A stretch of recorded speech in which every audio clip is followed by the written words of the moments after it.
ಸ್ವಾಮಿ ಲಲಿತಾಂ ನಿತ್ಯ ಮಹಾ ತ್ರಿಪುರ ಸುಂದರಿ. ನಮ್ಮೆಲ್ಲರ ಅಚ್ಚುಮೆಚ್ಚಿನ ಚಿಕ್ಕಬಳ್ಳಾಪುರ ನಗರದಲ್ಲಿ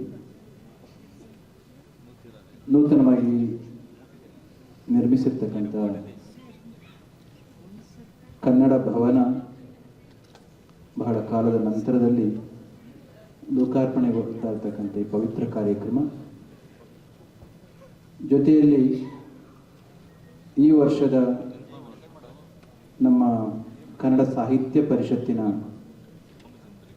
ಜಿಲ್ಲಾ ಕನ್ನಡ ಸಾಹಿತ್ಯ ಸಮ್ಮೇಳನದ ಕಾರ್ಯಕ್ರಮದ ಉದ್ಘಾಟನೆಯೂ ಕೂಡ ಸೇರಿ ಸಾಕಾರಗೊಳ್ತಾ ಇರ್ತಕ್ಕಂಥ ಈ ಪವಿತ್ರ ಕ್ಷಣದಲ್ಲಿ ಕ್ಷೇತ್ರಾದಿ ದೇವತೆಗಳೆಲ್ಲರನ್ನು ಕೂಡ ಸ್ಮರಿಸಿ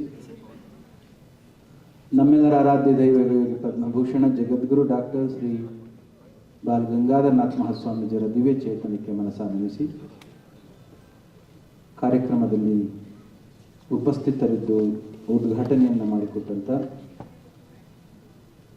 ಯುವಕರಾಗಿ ಶಿಸ್ತಿನ ಮನುಷ್ಯನಾಗಿ ಜಿಲ್ಲಾ ಉಸ್ತುವಾರಿ ಸಚಿವರು ಆಗಿರ್ತಕ್ಕಂಥ ಪ್ರೀತಿಯ ಡಾಕ್ಟರ್ ಸುಧಾಕರ್ ಅವರೇ,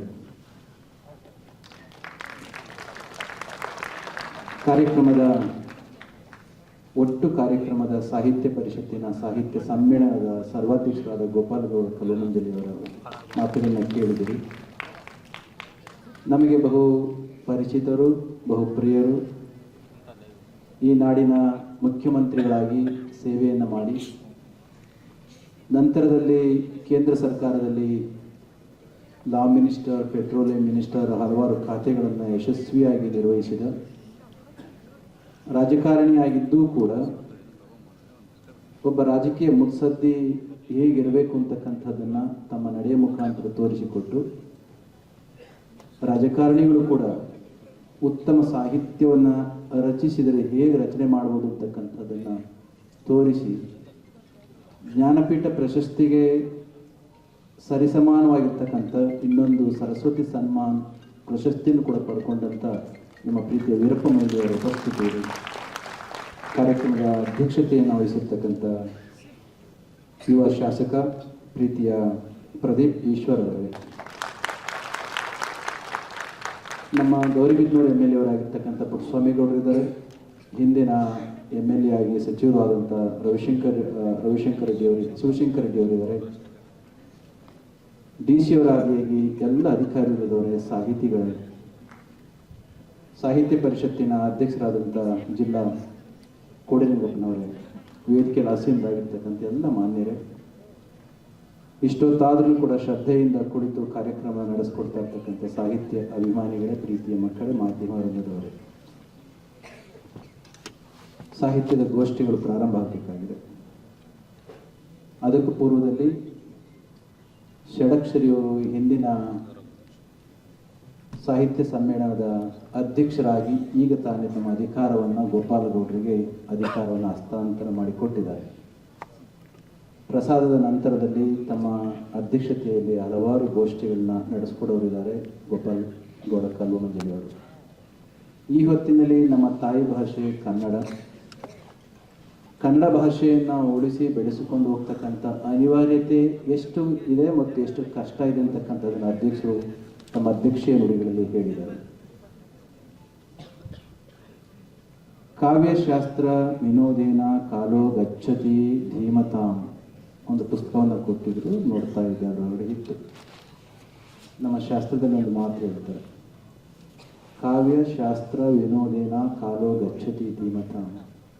ಬುದ್ಧಿವಂತರಾಗಿರ್ತಕ್ಕಂಥವ್ರು, ಜ್ಞಾನಿಗಳಾಗಿರ್ತಕ್ಕಂಥವ್ರು, ಅರಿವಿರ್ತಕ್ಕಂಥವ್ರು ಕಾಲವನ್ನು ಹೇಗೆ ಕಳೀತಾರೆ ಅಂತಂದರೆ, ತುಂಬ ಅಮೂಲ್ಯವಾಗಿರ್ತಕ್ಕಂಥದ್ದು ಬದುಕಿನಲ್ಲಿ ಯಾವುದಾದ್ರೂ ಇದ್ದರೆ ಎಲ್ಲದಕ್ಕಿಂತ ಸಮಯ. ಆ ಸಮಯವನ್ನು, ಬದುಕಿನ ಸಮಯವನ್ನು ಹೇಗೆ ಕಳೀತಾರೆ ಅಂತಂದರೆ, ಕಾವ್ಯವನ್ನು ಓದ್ತಾ, ಶಾಸ್ತ್ರವನ್ನು ಕೇಳ್ತಾ ಮತ್ತು ಬೇರೆಯವರಿಗೆ ನೋವಾಗದ ರೀತಿಯಲ್ಲಿ ವಿನೋದಗಳನ್ನು ಮಾಡ್ತಾ ಈ ರೀತಿ ಕಾಲವನ್ನು ಕಳೀತಾರೆ. ಕಾವ್ಯಶಾಸ್ತ್ರ ವಿನೋದೇನ ಕಾಲೋ ಗಚ್ಚತಿ ಧೀಮತ.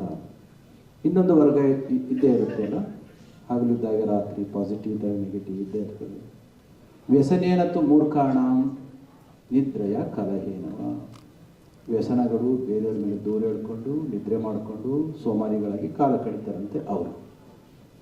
ಕಾವ್ಯಕ್ಕೆ, ಶಾಸ್ತ್ರಕ್ಕೆ ಇಷ್ಟೊಂದು ಶಕ್ತಿ ಇದೆ, ವ್ಯಕ್ತಿಯ ಮನಸ್ಸನ್ನು ಸುಸಂಸ್ಕೃತಗೊಳಿಸ್ಕೊಳ್ತಕ್ಕಂಥ. ಅದರಲ್ಲಿ ಕೂಡ ತಾಯಿ ಭಾಷೆಯ ಮುಖಾಂತರ, ಮಾತೃಭಾಷೆಯ ಮುಖಾಂತರ ಬರ್ತಕ್ಕಂಥ ಸಾಹಿತ್ಯವನ್ನು, ಮಾತೃಭಾಷೆಯನ್ನು ಕಲಿತು ಓದಿದ್ಯಾದರೆ ವ್ಯಕ್ತಿಯ ಪ್ರಜ್ಞೆಯನ್ನು ವಿಸ್ತಾರಗೊಳಿಸ್ತಕ್ಕಂಥ ಕೆಲಸವನ್ನು ಮಾಡುತ್ತೆ.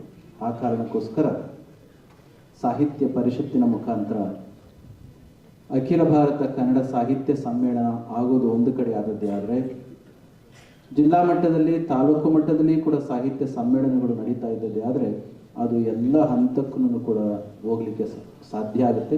ಅಂಥದ್ದೊಂದು ಸಾಹಿತ್ಯ ಸಮ್ಮೇಳನ, ನಮ್ಮ ಜಿಲ್ಲೆಯ ಸಾಹಿತ್ಯ ಸಮ್ಮೇಳನ ಇವತ್ತು ಪ್ರಾರಂಭ ಆಗಿರ್ತಕ್ಕಂಥ ತುಂಬ ಸಂತೋಷ. ಅದರಲ್ಲಿ ಕೂಡ ಯಾವ ಜಾಗದಲ್ಲಿ ಪ್ರಾರಂಭವಾಗಿದೆ, ಇಷ್ಟು ವರ್ಷಗಳು ಯಾವ್ಯಾವುದೋ ಜಾಗವನ್ನು ಅರಸಿ ನಾವು ಹೋಗ್ತಾ ಇದ್ವಿ. ಆದರೆ ವಿಶೇಷ ಏನಪ್ಪ ಅಂತಂದರೆ, ನಿಮಗೆ ಗೊತ್ತು, ಒಂದೊಂದು ಜಾಗಗಳಿಗೆ ಹೋದರೆ ಉತ್ತಮವಾಗಿರ್ತಕ್ಕಂಥ ಕಟ್ಟಡಗಳನ್ನ ನೋಡಿ ಅವುಗಳ ನೆನಪು ವಾಪಸ್ ಬರ್ತೇವೆ. ಪ್ರಾಸಂಗಿಕವಾಗಿ ಹೇಳ್ತೇನೆ, ಹಿಂದೊಮ್ಮೆ ಕೆಂಗಲ್ ಹನುಮಂತಯ್ಯನವರು ಮುಖ್ಯಮಂತ್ರಿಗಳಾಗಿದ್ದಾಗ ಅವರು ವಿದೇಶಿ ಸ್ನೇಹಿತರು ಬಂದಾಗ ಅವರು ಬೆಂಗಳೂರು ನೋಡ್ಕೊಂಡು ಬರಲಿಕ್ಕೆ ಕಳಿಸ್ಕೊಟ್ರಂತೆ. ಬೆಂಗಳೂರೆಲ್ಲ ನೋಡಿ ಬಂದ ಮೇಲೆ ವಿದೇಶಿ ಸ್ನೇಹಿತರು ಕೆಂಗಲ್ ಹನುಮಂತಯ್ಯಗೆ ಹೇಳಿದ್ರಂತೆ, ಏನ್ರಿ ಹನುಮಂತಯ್ಯ, ನಿಮ್ಮ ಬೆಂಗಳೂರಿನಲ್ಲಿ ವಿಶ್ವಮಟ್ಟದ ಒಂದು ಉತ್ತಮವಾದ ಕಟ್ಟಡ ಇಲ್ವಲ್ರಿ ಅಂತ ತಮಾಷೆಗೆ ಹೇಳಿದ್ರಂತೆ.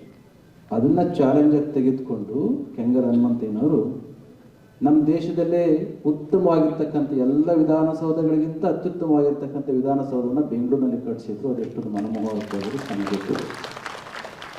ಅದಕ್ಕೆ ಪೂರಕವಾಗಿ ಇವತ್ತು ನಮ್ಮ ಚಿಕ್ಕಬಳ್ಳಾಪುರ ಜಿಲ್ಲೆಯಲ್ಲಿ, ಚಿಕ್ಕಬಳ್ಳಾಪುರ ಟೌನ್ನಲ್ಲಿ ಇಂತಹ ಉತ್ತಮವಾದಂಥ ಮನಮೋಹಕವಾಗಿರ್ತಕ್ಕಂಥ ಕನ್ನಡ ಭವನದ ಉದ್ಘಾಟನೆ ಆಗ್ತಾ ಇದೆ. ಅದಕ್ಕೆ ಮೂಲವಾಗಿ ನಿಂತಂಥ ನಮ್ಮ ಸುಧಾಕರ್ ಮತ್ತು ಅವರೆಲ್ಲ ಸ್ನೇಹಿತರಿಗೆ, ಶಾಸಕರಿಗೆ ಈ ಸಂದರ್ಭದಲ್ಲಿ ಇಂತಹ ಕೊಡುಗೆಯನ್ನು ಕೊಟ್ಟಂಥವರಿಗೆ ಧನ್ಯವಾದಗಳನ್ನು ಹೇಳಬೇಕಾಗುತ್ತೆ. ಇದಕ್ಕೆ ಮೂಲ ಕಾರಣವಾಗಿ ವೀರಪ್ಪ ಮೊಯ್ಲಿಯವರು ಅವತ್ತಿಗೆ ಇದ್ದಂಥ ಎಲ್ಲ ಕಾನೂನು ಅಡೆತಡೆಗಳನ್ನು ನಿವಾರಿಸಿ ಇಂತಹ ಉತ್ತಮ ಸೌಧ ಮೂಡಿ ಬರಲಿಕ್ಕೆ ಕಾರಣ ಆಗಿದ್ದಾರೆ. ಅವರೆಲ್ಲರಿಗೂ ಕೂಡ ಧನ್ಯವಾದಗಳನ್ನು ಈ ಸಂದರ್ಭದಲ್ಲಿ ಹೇಳಿ, ಸಾಹಿತ್ಯ ಬೇಕು. ಮಕ್ಕಳು ಬಹಳಷ್ಟು ಜನ ಇಲ್ಲಿದ್ದೀರಿ, ನಾವೆಲ್ಲ ಕೂಡ ಕುವೆಂಪು ಅವರ ಮಾತುಗಳನ್ನ ಕೇಳಿ ಬೆಳೆದಂತಹವರು. ತಾಯಿ ಮಗುವನ್ನು ತೊಟ್ಟಿಲಲ್ಲಿಟ್ಟು ಆ ತೊಟ್ಟಿಲಿಗೆ ಹೇಳುವ ಮಾತನ್ನು ಕವಿ ಒಬ್ಬ ತಾಯಿಯಾಗಿ ಬರೆದಂತಹದ್ದು. ಕನ್ನಡಕ್ಕೆ ಹೋರಾಡು, ಕನ್ನಡಕ್ಕೆ ಹೋರಾಡು, ಕನ್ನಡದ ಕಂದ, ಕನ್ನಡವ ಕಾಪಾಡು ನನ್ನ ಆನಂದ, ಜೋಗುಳದ ಹರಕೆ ಇದು ಮರೆಯದಿರು ಚಿನ್ನ. ಒಂದೊಳೆ ಮರೆತ್ರೆ ಮರೆತೆಯಾದರೆ ಅಯ್ಯೋ ಮರೆತಂತೆ ನನ್ನ. ಹಾಗಾಗಿ ಒಬ್ಬ ಕವಿ ತಾಯಿಯಾಗಿ ಹೇಳಿದ ಮಾತುಗಳು. ಅದೇ ಕವಿ ಕುವೆಂಪು ಅವರು ಇವತ್ತು ನಾವು ಸಾಂಸ್ಕೃತಿಕ ಕಾರ್ಯಕ್ರಮಗಳನ್ನು ಮಾಡ್ತಾ ಕಲಾ ಸಂಪತ್ತಿನೊಂದಿಗೆ ಮೆರವಣಿಗೆ ಬರ್ತಕ್ಕಂಥ ಸಂದರ್ಭದಲ್ಲಿ ಬಾರಿಸಿದ್ವಲ್ಲ ನಗಾರಿ, ಅದು ಬಾರಿಸು ಕನ್ನಡ ಡಿಂಡಿಮವ. ಕವಿ ಕುವೆಂಪು ಅವರು ಒಂದು ಆದರ್ಶವಾಗಿರ್ತಕ್ಕಂಥ ಮಾತನ್ನು ನಮಗೆ ಹೇಳಿದರು. ಬಾರಿಸು ಕನ್ನಡ ಡಿಂಡಿಮವ, ಕುಣಿಯಕ್ಕೋಸ್ಕರ ಅಲ್ಲ, ಅವರೊಳಗಡೆ ಒಂದಿಷ್ಟು ಸತ್ಯ ಹೇಳ್ತಾರೆ ನಮಗೆ. ಬಾರಿಸು ಕನ್ನಡ ಡಿಂಡಿಮವ, ಓ ಕರ್ನಾಟಕ ಹೃದಯ ಶಿವ. ಮುಂದೆ ಕೇಳಿ, ಯಾಕೆ ಬೇಕು? ಸತ್ತಂತಿಹರನು, ಸತ್ತೋಗಿದ್ರೆ ಪರವಾಗಿಲ್ಲ, ಏನು ಮಾಡ್ಲಿಕ್ಕೆ ಆಗೋದಿಲ್ಲ. ಆದರೆ ಸತ್ತಂಗೆ ಮಲಗಿದಾರಲ್ಲ, ಸೋಮಾರಿಯಾಗಿದ್ರೆ ಪರವಾಗಿಲ್ಲ, ಆದರೆ ಮಲಗದಂಗೆ ನಿದ್ರೆ ಇಲ್ಲದೆ ಮಲಗಿದಾರಲ್ಲ, ಸತ್ತಂತಿಹರನ್ನು ಬಡಿದೆಚ್ಚರಿಸು, ಕಚ್ಚಾಡುವವರನ್ನು ಕೂಡಿಸಿ ಒಲಿಸು, ಹೊಟ್ಟೆಯ ಕಿಚ್ಚಿಗೆ ಕಣ್ಣೀರು ಸುರಿಸು, ಒಟ್ಟಿಗೆ ಬಾಡುವ ತೆರದಲ್ಲಿ ಅರಸು, ಅದಕ್ಕೋಸ್ಕರ ಬಾರಿಸು ಬಾರಿಸು ಕನ್ನಡ ಡಿಂಡಿಮವ. ಕವಿ ಮುಂದಕ್ಕೆ ಇನ್ನೊಂದು ಚಾರದಲ್ಲಿ ಹೇಳ್ತಾನೆ, ನಾನು ಮುಗಿಸ್ತೇನೆ. ಕ್ಷಯಿಸಿ ಶಿವೇತರ ಕೃತಿಯಲ್ಲಿ, ಶಿವ ಅಂದರೆ ಮಂಗಳ ಅಂತ, ಶಿವೇತರ ಅಂತಂದರೆ ಅಮಂಗಳ ಅಂತ. ಅಮಂಗಳವಾಗಿರ್ತಕ್ಕಂಥದ್ದು ವೃದ್ಧಿಸ್ಬೇಕಾ, ಕ್ಷಯಿಸ್ಬೇಕಾ? ವೃದ್ಧಿ ಆಗ್ಬೇಕಾ, ನಾಶ ಆಗ್ಬೇಕಾ? ಶಿವ ಅಂತಕ್ಕಂಥ ಮಂಗಳಕರವಾಗಿರ್ತಕ್ಕಂಥದ್ದು ವೃದ್ಧಿ ಆಗಬೇಕು. ಅವ್ರು ಹೇಳ್ತಾರೆ ನೋಡಿ, ಕ್ಷಯಿಸೆ ಶಿವೇತರ ಅಂತಂದ್ರೆ ಅಮಂಗಳ ಅಂತ. ಕ್ಷಯಿಸೆ ಶಿವೇತರ ಕೃತಿಯಲ್ಲಿ, ಮೂಡಲಿ ಮಂಗಳ ಮತಿಯಲ್ಲಿ, ಕವಿ ಋಷಿ ಸಂತರ ಆದರ್ಶದಲ್ಲಿ ಸರ್ವೋದಯವಾಗಲಿ ಸರ್ವರಲ್ಲಿ, ಅದಕ್ಕೋಸ್ಕರ ಬಾರಿಸು ಕನ್ನಡ ಡಿಂಡಿಮವ. ಇವತ್ತಿನ ನಮ್ಮ ಜಿಲ್ಲಾ ಕನ್ನಡ ಸಾಹಿತ್ಯ ಸಮ್ಮೇಳನದ ಮುಖಾಂತರ ನಮ್ಮ ಜನಗಳಿಗೆ, ನಮ್ಮ ಬಂಧುಗಳಿಗೆ ಕೊಡ್ತಕ್ಕಂಥ ಒಂದು ಸಂದೇಶ ಇದೆ. ಸರ್ವೋದಯವಾಗಬೇಕು ಸರ್ವರಲ್ಲಿ ಅಂತಂದರೆ ನಮ್ಮ ಮನಸ್ಸಿನಲ್ಲಿರ್ತಕ್ಕಂಥ ಅಮಂಗಳಕರವಾಗಿರ್ತಕ್ಕಂಥ ಭಾವನೆಗಳನ್ನು ಬಿಡಬೇಕು. ತಾಯಿ ಭಾಷೆಯನ್ನು ನಾವು ಕಲ್ತ್ಕೊಳ್ಬೇಕು. ಒಂದು ಭಾಷಾ ತಜ್ಞರು ಹೇಳ್ತಾರೆ, ಯಾವ ವ್ಯಕ್ತಿ ತನ್ನ ತಾಯಿ ಭಾಷೆಯನ್ನು ಸ್ಪಷ್ಟವಾಗಿ ಚಂದ ಮಾತನಾಡ್ಲಿಕ್ಕೆ ಕಲ್ತ್ಕೊಳ್ತಾನೋ ಅಂತಹ ವ್ಯಕ್ತಿಗೆ ಬೇರೆ ಭಾಷೆಗಳ ಪ್ರಭುತ್ವ ಕೂಡ ಅಷ್ಟೇ ಚೆನ್ನಾಗಿ ಬರುತ್ತೆ ಅಂತ. ಡಾಕ್ಟರ್ ಸುಧಾಕರ್ ಮಾತನಾಡಿದ್ರು, ಒಂದು ಅವರೇನೋ ಮಾತನಾಡಿದ್ರು, ವೀರಪ್ಪ ಮೊಯ್ಲಿ ಹೇಳಿದರು. ಚೆನ್ನಾಗಿ ಮಾತನಾಡಿದ್ರಲ್ವಾ? ಇಷ್ಟು ಕನ್ನಡದ ಬಗ್ಗೆ ಹೇಳಿದ ಮನುಷ್ಯ ಮೊನ್ನೆ ತಾನೇ 1 ಗಂಟೆ ಹೋಗಿ ಪಾಟಲಿಪುತ್ರ ಪಾಟ್ನಾದಲ್ಲಿ 1 ಗಂಟೆ ಇಂಗ್ಲೀಷ್ನಲ್ಲಿ ಮಾತಾಡ್ಕೊಂಡಿದ್ದಾರೆ. ತಪ್ಪಲ್ಲ. ತಾಯಿ ಭಾಷೆಯನ್ನು ಚೆನ್ನಾಗಿ ಮಾತನಾಡಕ್ಕೆ ಬಂದರೆ ಇನ್ಯಾವ ಭಾಷೆ ಬೇಕಾದ್ರೂ ಮಾತನಾಡ್ಲಿಕ್ಕೆ ಶಕ್ತಿ ಬರ್ತದೆ. ಅಷ್ಟೇ ಚೆನ್ನಾಗಿ ಆಂಗ್ಲ ಭಾಷೆಗೆ ಅವರು ಕೂಡ ಮಾತನಾಡ್ತಾರೆ.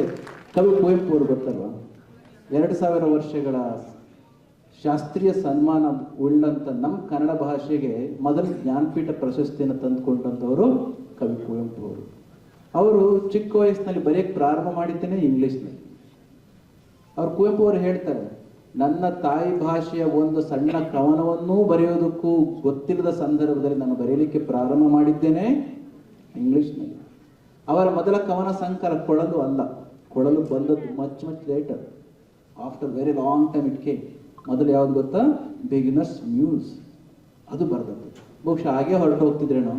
ನಾವು ನಿಜವಾಗಿ ಧನ್ಯವಾದ ಹೇಳಬೇಕಾದ ಕುವೆಂಪು ಅವರಿಗೆಲ್ಲ, ಅವರನ್ನು ಕನ್ನಡ ತಾಯಿಯ ಸರಸ್ವತಿಯ ಸೇವೆಗೆ ವಾಪಸ್ಸು ತಂದಂಥ ಇಂಗ್ಲೀಷಿನ ಐರಿಷ್ ಕವಿ ಜೇಮ್ಸ್ ಕಜಿನ್ಗೆ ಹೇಳಬೇಕು, ಆ ಮನುಷ್ಯ ಕವಿ ಕುವೆಂಪು ಅವ್ರನ್ನ ಕನ್ನಡಕ್ಕೆ ವರವಾಗಿ ಕೊಟ್ಟು ಅವರು ಹೋದರು. ಅದಕ್ಕೋಸ್ಕರ ಕವಿ ಕುವೆಂಪು ಅವರು ಬಾರದೆ ಹೋಗಿದ್ದಿದೆ. ಪಂಪನಿಂದ ಕುವೆಂಪು ಅವರಿಗೆ ಅನ್ವರ್ಥವಾಗಿರ್ತಕ್ಕಂಥ ಭಾಷೆಯನ್ನು ಸಮೃದ್ಧವಾಗಿಗೊಳಿಸಿದ ಕೀರ್ತಿ ಕುವೆಂಪು. ನಮ್ಮ ರಾಜ್ಯ, ನಮ್ಮ ಜಿಲ್ಲೆಯಲ್ಲೇ ಇರ್ತಕ್ಕಂಥ ಯಾರು? ಡಿ ವಿ ಗುಂಡಪ್ಪನವರು, ಮಾಸ್ತಿ ವೆಂಕಟೇಶ ಅಯ್ಯಂಗಾರ್ ಅವರು, ಇನ್ನೂ ಹಲವಾರು ಕವಿಗಳ ವಿಚಾರಗಳನ್ನು ಇಲ್ಲಿ ಈಗಾಗಲೇ ನಾವು ಕೇಳಿದ್ದೇವೆ, ಹೇಳಿದ್ದೇವೆ. ಮತ್ತು ಮೊದಲ ನಮ್ಮ ಜಿಲ್ಲೆಗೆ ಭಾರತ ರತ್ನವನ್ನು ತಂದುಕೊಟ್ಟಂಥ ವಿಜ್ಞಾನಿ ಯಾರಪ್ಪ? ಅವರು ತಂತ್ರಜ್ಞರು. You was not a scientist, you was a technical scientist, ಹೌದಲ್ವಾ? CNR ರಾವ್. ಮತ್ತು ಎಂಜಿನಿಯರ್ ಸರ್ ಎಂ ವಿಶ್ವೇಶ್ವರ. ಅದೆಷ್ಟು ಜಿಲ್ಲೆಗಳಿಗೆ ಈ ಒಂದು ಭಾಗ್ಯ ಇದೆಯಲ್ಲೋ ಗೊತ್ತಿಲ್ಲ. ನಮ್ಮ ಜಿಲ್ಲೆಗಂತೂ 2 ಭಾರತ ರತ್ನಗಳನ್ನು ಒದಗಿಸಿಕೊಟ್ಟಂಥದ್ದು. ಎಲ್ಲಕ್ಕಿಂತ ಮುಖ್ಯವಾಗಿ ನಮ್ಮ ಜಿಲ್ಲೆಯನ್ನು ನಾವು ನೆನಪು ಮಾಡಿಕೊಂಡಾಗ ನನಗೆ ತುಂಬ ಇಷ್ಟವಾಗ್ತಕ್ಕಂಥದ್ದು ಯಾವುದು ಗೊತ್ತಾ? ನಮ್ಮ ಜಿಲ್ಲೆ ಎಲ್ಲದಕ್ಕಿಂತ ಆಧ್ಯಾತ್ಮಿಕವಾಗಿ ಬಹು ಎತ್ತರದಲ್ಲಿರ್ತಕ್ಕಂಥ ಜಿಲ್ಲೆ. ಇಲ್ಲಿ ಆಧ್ಯಾತ್ಮಿಕವಾಗಿರ್ತಕ್ಕಂಥ ಹೊಂಗಿರಣಗಳು ಸಹಜವಾಗಿ ಹರಿದಾಡ್ತದೆ. ಎಷ್ಟು ಜನಕ್ಕೆ? ಯಾಕೆಂದರೆ ರೇಡಿಯೋ ವೇವ್ಸ್ ಎಲ್ಲ ಕಡೆನೂ ಓಡಾಡ್ತಿರ್ತವೆ. ಅದನ್ನು ರಿಸೀವ್ ಮಾಡ್ಕೊತಕ್ಕಂಥ ರಿಸೀವಿಂಗ್ ಸ್ಟೇಷನ್ ಇದ್ರೂ ಕೂಡ ಉಪಯೋಗ ಆಗೋದಿಲ್ಲ. ಇಲ್ಲಿ ವೀರಬ್ರಹ್ಮೇಂದ್ರ ಸ್ವಾಮಿಗಳು ಕಾಲಜ್ಞಾನವನ್ನು ಕೊಟ್ಟಂತಹವರು, ಹೌದಾ? ಕೈವಾರದ ತಾತಯ್ಯನವರು ಕಾಲಜ್ಞಾನವನ್ನು ಕೊಟ್ಟರು. ನಮ್ಮ ಪಂಚಗಿರಿಗಳ ಸಾಲಿನಲ್ಲಿ ಹಲವಾರು ಸಾವಿರಾರು ತಪಸ್ವಿಗಳು ತಪಸ್ಸನ್ನು ಮಾಡಿ ಹೋದಂತಹವರು. ಇಂತಹ ಒಂದು ಉತ್ತಮವಾಗಿರ್ತಕ್ಕಂಥ ಆಧ್ಯಾತ್ಮಿಕ ತರಂಗಗಳನ್ನು ಚೆಲ್ತಾ ಇರ್ತಕ್ಕಂಥ, ಸೂಸ್ತಾ ಇರ್ತಕ್ಕಂಥ ಈ ನಾಡಿನಲ್ಲಿ ನಾವೆಲ್ಲರೂ ಕೂಡ ಹುಟ್ಟಿದ್ದೇವೆ. ನಾವೆಲ್ಲರೂ ಕೂಡ ಭಾಗ್ಯವಂತರು. ಮತ್ತು ಕನ್ನಡ ತಾಯಿಯ ಸೇವೆಯನ್ನು ಮಾಡಲಿಕ್ಕೆ ಅಣಿಯಾಗಿ ನಿಂತಿರ್ತಕ್ಕಂಥ ಹಲವಾರು ಸಾಹಿತಿಗಳು ತಮ್ಮ ಗೋಷ್ಠಿಗಳ ಮುಖಾಂತರ ತಮ್ಮ ಭಾವನೆಗಳನ್ನು ವ್ಯಕ್ತ ಮಾಡೋರಿದ್ರೆ ಅವರೆಲ್ಲರ ಮಾತುಗಳನ್ನ ಕೇಳೋಣ. ಕವಿಗಳ ಮಾತುಗಳನ್ನು ನಾವು ಕೇಳಬೇಕು. ಕಾರಣ ಏನಂದರೆ, ನಾವು ಹೇಗೇಗೋ ಮಾತನಾಡ್ತೇವೆ, ಕವಿಗಳು ಹೇಗೆ ಬೇಕೋ ಹಾಗೆಯೇ ಮಾತನಾಡೋದು, ಎಂಥದ್ದು ಬರಿಬೇಕೋ ಅಂಥದ್ದನ್ನೇ ಬರೆಯೋದು. ಅದಕ್ಕೆ ಶೆಲ್ಲಿ ಅಂತಕ್ಕಂಥ ಒಬ್ಬ ಕವಿ ಹೇಳಿದ, these poets are acclaimed promulgators of law ಅಂತ. ಯಾಕೆ ಅಂತ ಹೇಳಿದ್ರೆ ಗೊತ್ತಾ?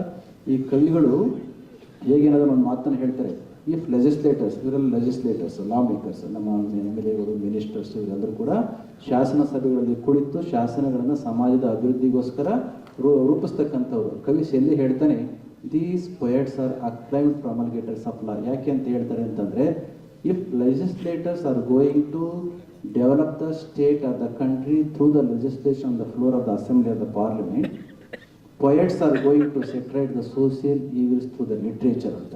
ಶಾಸನ ಸಭೆಗಳಲ್ಲಿ ಕುಳಿತು ಶಾಸನಗಳನ್ನು ರೂಪಿಸುವ ಮುಖಾಂತರ ನಾಡನ್ನು ಉದ್ಧಾರ ಮಾಡಿದರೆ ಯಾರು? ಮಿನಿಸ್ಟರ್ಸು, MLAಗಳು, MP ಗಳು. ಒಬ್ಬ ಕವಿ ಒಂದು ದೊಡ್ಡ ವ್ಯವಸ್ಥೆಯಾಗಿ ತನ್ನ ರಚನೆಯ ಮುಖಾಂತರ, ತನ್ನ ಸಾಹಿತ್ಯದ ಮುಖಾಂತರ ಸಮಾಜದಲ್ಲಿರ್ತಕ್ಕಂಥ ಎಲ್ಲ ಆಗುಹೋಗಳನ್ನು ನೋವುಗಳನ್ನು ನಿವಾರಿಸಿ ತನ್ನ ಸಾಹಿತ್ಯದ ಮುಖಾಂತರ ಸಮಾಜದ ಉದ್ಧಾರವನ್ನು ಒಬ್ಬ ಕವಿ ಮಾಡ್ತಾನಂತೆ. ಅದಕ್ಕೋಸ್ಕರ ಕವಿಯೂ ಕೂಡ ಬಹಳಷ್ಟು ದೊಡ್ಡವನು. ಕೊನೆಯದಾಗಿ ಅಪಾರೆ ಕಾವ್ಯ ಸಂಸಾರೇ ಕವಿರೇವ ಪ್ರಜಾಪತಿ. ಜಗತ್ತನ್ನು ಬ್ರಹ್ಮ ಸೃಷ್ಟಿ ಮಾಡಿದರೆ ಸಾಹಿತ್ಯದ ಸೃಷ್ಟಿಯನ್ನು ಈ ಕವಿ ಮಾಡ್ತಾನಂತೆ. ಹೇಗೆ? ಅಪಾರೆ ಕಾವ್ಯ ಸಂಸಾರೇ ಕವಿರೇವ ಪ್ರಜಾಪತಿ ಯಥಾಸ್ಮೈ ರೋಚತೆ ವಿಶ್ವಂ ತಥೇದಂ ಪರಿವರ್ತತೆ. ಒಬ್ಬ ಕವಿಯ ಮನಸ್ಸು ಚಂದ ಇತ್ತು ಅಂತಂದರೆ ತಾನು ಅಂದ್ಕೊಡ್ತಕ್ಕಂಥ ಸೃಜಿಸ್ಬೇಕಾಗಿರ್ತಕ್ಕಂಥ ಸಮಾಜ ಹೇಗಿರಬೇಕೋ ಅಂತಹ ಸಾಹಿತ್ಯವನ್ನು ಸೃಷ್ಟಿ ಮಾಡಿದರೆ ಸಾಕಂತೆ ಅಂತಹ ಸಮಾಜ ಸಹಜವಾಗಿಯೇ ನಿರ್ಮಾಣ ಆಗುತ್ತಂತೆ. ಮುಖ್ಯವಾಗಿ ಬೇಕಾಗಿರ್ತಕ್ಕಂಥದ್ದು ಉತ್ತಮ ಸಾಹಿತಿಗಳು, ಸಾಧನೆ ಮಾಡಿದಂಥ ಕವಿಗಳು ಮತ್ತು ಎತ್ತರಕ್ಕೆ ಹೋದಂಥ ದಾರ್ಶನಿಕರು. ಅಂತೆಲ್ಲ ವ್ಯವಸ್ಥೆಯನ್ನು ವ್ಯಕ್ತಿಗಳನ್ನು ಉಳ್ಳಂಥ ನಮ್ಮ ನಮ್ಮ ಜಿಲ್ಲೆಯಲ್ಲಿ ಚಿಕ್ಕಬಳ್ಳಾಪುರದಲ್ಲಿ ಇಂತಹ ಕಾರ್ಯಕ್ರಮ ನಡೀತಾ ಇರ್ತದೆ. ಸಂತೋಷ. ಅದರಲ್ಲಿ ಕೂಡ ಈ ಸಂದರ್ಭದ ಅಧ್ಯಕ್ಷರಾಗಿರ್ತಕ್ಕಂಥ ಗೋಪಾಲಗೌಡ ಕರುಮಂಜಲಿಯವರ ಸಾಹಿತ್ಯವನ್ನು ಕಳೆದ 30 ವರ್ಷ